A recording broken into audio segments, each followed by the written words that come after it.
We began yesterday looking at John 14 and verse 12. और कल हमने शुरुआत की यूहन्ना 14 अध्याय के 12 पद से देखने के विषय में, where we saw that if we really believe in Jesus, जहाँ पर हमने देखा कि अगर आप वाकई में यीशु मसीह पर भरोसा we करते हैं can do the works that he did. तो जो कार्य उसने किए हम वही कार्य कर सकते हैं। And we saw that before he began a ministry, he was faithful in his home. और हमने देखा कि इससे पहले कि वह सेवकाई को आरंभ करें, वह अपने परिवार के अंदर विश्वास योग्य था। And as a carpenter, he was faithful in his place of work.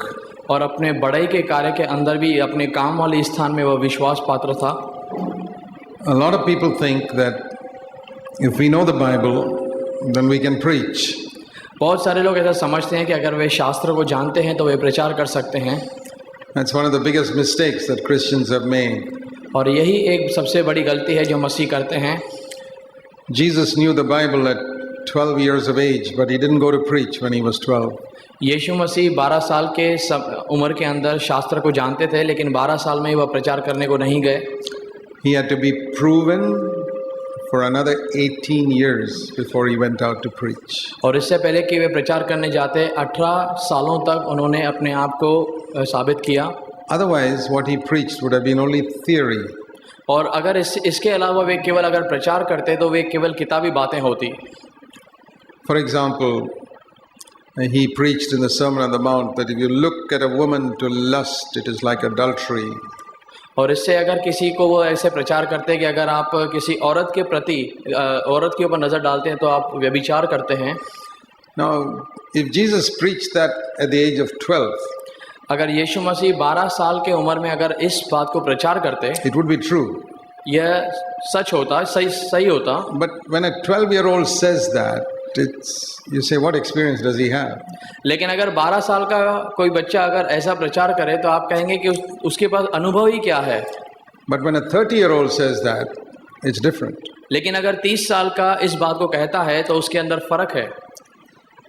Jesus' preaching was different from Old Testament preaching. यीशु मसीह की जो शिक्षा है वह पुराने नियम की जो शिक्षा है उससे कुछ अलग है। And it's different from 99% of Christian preaching today. और 99% जो आज मसीह प्रचारक प्रचार करते हैं उससे भी यह भिन्न है। Because of one reason. और उसका एक ही कारण है। You know, it says at the end of the Sermon on the Mount, और उसने जब उस पर्वत पर जब अपने संदेश को पूरा करना चाहा उस समय उसने बातें की। It says that the people listening to him, verse 28, were amazed. Matthew 7:28, were amazed at his teaching. मत्ती का 7:22 उसमें लिखा गया है कि लोग उसको सुनकर बहुत अचंभित हुए। Why? क्यों? Because he was not teaching, verse 29, like all their scribes. और 29 पद में लिखा गया है कि जिस तरीके से, क्योंकि उन्होंने वे शास्त्रियों के समान नहीं लेकिन अधिकार से उपदेश दिया। Because he spoke with authority. क्योंकि वे अधिकार के साथ बातें करते थे। How can we speak with authority? कैसे हम अधिकारों के साथ में बातें करें? A lot of Christian preaching today doesn't have spiritual authority. बहुत सारे मसीह प्रचारों के पास आज आत्मिक अधिकार नहीं है। They make a lot of noise. वे बहुत सारे ऊंची आवाज में बातें करते हैं। Many of them run up and down a platform holding a mic. और फिर वेदी के ऊपर वे माइक को लिए हुए यहाँ वहाँ घूमते तो रहते हैं। It's not authority, that's drama. लेकिन उनके पास अधिकार नहीं है, केवल एक नाटक है वह। There's only one way to have authority. केवल एक ही तरीका है उस अधिकार को पाने का।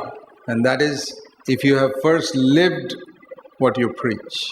और वह है कि अगर जो आप प्रचार करते हैं पहले आप उस तरीके से जिए हों, अनुभव किए हों। The whole secret of Jesus' authority was everything he said he had lived for 30 years. यीशु मसीह के प्रचार का एक खास बात यही था कि उसके पास जो अधिकार था उसका मुख्य बात था कि वह उसने जो भी कहा पहले उसने कर दिखाया। That's why even though he knew the Bible at the age of 12, he did not preach. और इसलिए जबकि 12 साल में वह शास्त्र को जानते थे लेकिन उन्होंने प्रचार नहीं किया। Today there are Christians who don't even know 10% of what Jesus knew at the age of 12. और आज ऐसे लोग हैं जो यीशु मसीह 12 साल में जानते थे उसका 10% भी नहीं जानते हैं इस उम्र में। But they go around preaching. लेकिन फिर भी वे प्रचार करते फिरते हैं। They make a lot of noise. वे ऊंची आवाज में तो प्रचार कर लेते हैं, bang the pulpit and run around. वे वेदी के ऊपर बहुत ही आवाज करते हैं, यहाँ वहाँ फिरते रहते हैं and try to imitate all the American preachers. और जो भी अमेरिका के जो प्रचारक हैं उस बात का अनुकरण करने की वे कोशिश तो करते हैं। And because most believers don't have any discernment, they think these people are very spiritual people. और क्योंकि बहुत सारे विश्वासियों के पास परखने का वरदान नहीं, इसके लिए वे समझते हैं कि ये आत्मिक प्रचारक हैं And they themselves think they are very spiritual. और वे सोचते हैं कि वे खुद भी आत्मिक हैं Don't be fooled by them. और उनके द्वारा आप धोखा न खाएं। I am not fooled by any other. मैं किसी भी दूसरे के द्वारा धोखे में नहीं आया। A person is not spiritual because he can sing well, और कोई भी आत्मिक नहीं हो सकता क्योंकि वह अच्छी तरीके से गा सकता है or because they can write good songs. और इसलिए क्योंकि वे अच्छे अच्छे गीत लिख सकते हैं। That only shows they've got a human gift. ये इस बात को केवल दर्शाता है कि उनके पास मानव रीति से कोई वरदान है। So many Christians are taken up with that. लेकिन बहुत सारे मसीह केवल इसी बात को ले लेते हैं। They are impressed by good preaching, good music. और वे इस बात से बहुत ही खुश होते हैं कि कोई अच्छा प्रचार करता है और अच्छा किसी का गीत गाता है। Somebody who can play some instruments well, musical instruments. या फिर कोई भी संगीत का अच्छा वाद्य बजा लेता है, इससे वे प्रश्न होते हैं। But a really spiritual man will only be impressed by a life that backs up the words. और अच्छा जो मसीह है वह इसी बात से अपने जीवन में एक छाप छोड़ता है कि वह जब दूसरे के जीवन को देखे। So that is how Jesus had authority. और इसी बात से यीशु मसीह के पास अधिकार था। So if we have faith, we can do the works that Jesus did and have the authority Jesus had. और अगर हमारे पास विश्वास है तो यीशु मसीह ने जो कार्य किए हम भी करेंगे और उसी अधिकार के साथ में। See Acts 1 verse 1. आइए प्रेरितों का एक उसका पहला अध्याय क्या कहता है, पहला वचन। Acts of the Apostles was written by a man called Luke. Acts of the Apostles was written by a man called Luke. प्रेरित जो पुस्तक है यह लूका के द्वारा लिखा गया है। The first book he wrote was the Gospel of Luke. और पहला जो उसने किताब लिखा वह लूका का सुसमाचार है। This is the second one. और यह जो प्रेरित है वह दूसरा है। So in the first verse he is referring to the Gospel of Luke. और पहले पद में वह लूका का जो सुसमाचार उसके विषय में बातें करता है। And what is the title he gives to the Gospel of Luke? और लूका का जो सुसमाचार है उसको वह क्या मुख्य टाइटल देता है? We call it the Gospel of Luke. हम कहते हैं लूका का सुसमाचार। But he himself calls it something else. लेकिन वह उसको दूसरे शब्दों में बयान करता है। He says that is a description of all that Jesus began to do and teach. वह कहता है कि यीशु मसीह ने जो किया और जो सारे कार्य है उसका एक ब्यौरा है। No, just read it, verse 1. Hey Theophilus, मैंने अपनी पहली पुस्तक में उन सब बातों के विषय में लिखा है जो यीशु ने अपनी धर्म सेवा के आरंभ में की थी। He first did and then he taught. उसने पहले किया और उसके बाद में उसने शिक्षा दी। He never taught what he did not do. जो उसने खुद किया नहीं हो उस विषय में उसने कभी प्रचार नहीं किया। And he did not do after teaching. और उसने शिक्षा देने के बाद में कुछ कार्य किया हो ऐसा नहीं है। He did it first and then taught. लेकिन उसने पहले खुद किया और उसके बाद में उसने शिक्षा दी। In other words, he never taught what he had not done. दूसरे शब्दों में कि उसने वो ऐसा कुछ भी नहीं प्रचार किया जो उसने कभी अनुभव न किया हो। That is the pattern for true Christian ministry. और एक सच्ची मसीह सेवकाई के लिए ये अच्छा सा एक उदाहरण है। In the Old Testament it was not like that. पुराने करार के अंदर ऐसा नहीं था। Old Testament, if God gave you a message, you could preach it even if you have not done it in your life. और परमेश्वर आपको अगर संदेश देता है आप उसका प्रचार करते हैं भले ही आपने इस बात को अनुभव नहीं किया हो या किया नहीं हो। See Moses for example. मूसा को देख लीजिए। We don't know much about his family life. हम उसके परिवार के विषय में ज़्यादा जानकारी नहीं रखते। Only one place we read that he was fighting with his wife. हम एक ही जगह देखते हैं कि केवल वह अपने पत्नी से झगड़ा करता था। Chapter 4. 4 अध्याय में। And he did not obey God in circumcising his son. और फिर अपने पुत्र का खतना करने के विषय में वो परमेश्वर के प्रति आज्ञापालक नहीं था। Because his wife was not a Jew. क्योंकि उसकी पत्नी यहूदी नहीं थी। So his wife was the boss in the house. और उसकी पत्नी जो थी उसके घर के अंदर मेन मालिक थी। She said, "We are not going to circumcise." उसने कहा कि हम अपने बच्चे का खतना नहीं करेंगे। So Moses said, "Okay, we'll do what you say." तब मूसा ने कहा ठीक है जैसे आप चाहते हैं वैसा ही होगा। But when he could stand up and preach. लेकिन जब फिर वो प्रचार के लिए खड़ा रहता, because in the Old Testament your family life was not important. क्योंकि पुराने करार के अंदर आपका पारिवारिक जीवन महत्व नहीं रखता था, You just speak what God gives you. आप वही प्रचार करते हैं जो परमेश्वर आपको देता है। But in the New Testament, the life is the message. लेकिन नए नियम के अंदर जो जीवन है वही संदेश है। The word doesn't come out of the mouth. The word has to become flesh.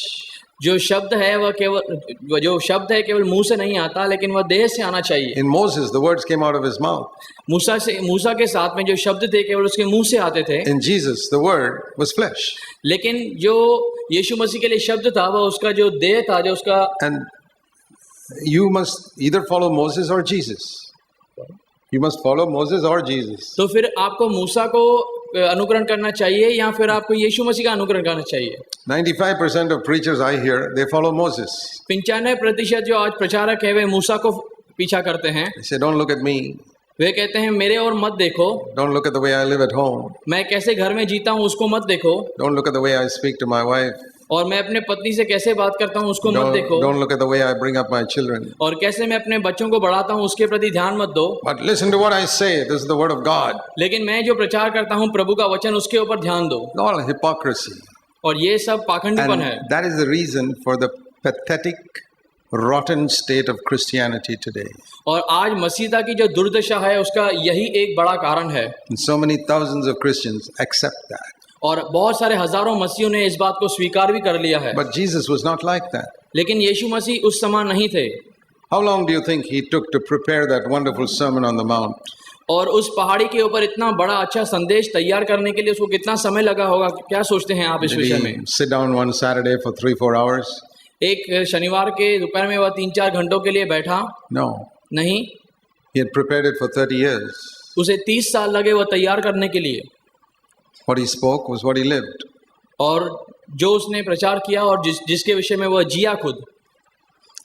Many people find it very difficult to preach a sermon. और बहुत सारे लोगों को यह कठिनाई महसूस होती है प्रचार करने में। Supposing I were to ask you this question. अगर सोचिए, अगर मैं आपसे एक सवाल करूं। I say, can you tell me a few things about how you lived in the last 20 years? कि मैं आपसे ये पूछूं कि आप अपने बारे में क्या कहेंगे कि अगले गुजरे 20 सालों में आप कैसे जिए? Oh, that's easy. That is easy. तो आप कहेंगे ये तो बहुत आसान है। I've just got to speak what is in my life. जो कुछ बीता है मैं आपको बता सकता हूँ। That is true Christian preaching. और यही है एक सच्चा मसीह प्रचारक। You speak what is in your life. जो कुछ आपके जीवन में बीता है आप उसको बयान कर सकते हैं। Jesus did and spoke. यीशु मसीह ने किया और बताया। He did and spoke. उसने पहले किया और बताया। That is how we build the body of Christ. और इसी तरीके से मसीह के देह का निर्माण होता है। If we speak without doing, अगर हम केवल प्रचार करते हैं बिना किए हुए, we will build an Old Testament congregation. तो फिर हम एक ऐसे कलीसिया का निर्माण करते हैं जो पुराने नियम से संबंध रखती है।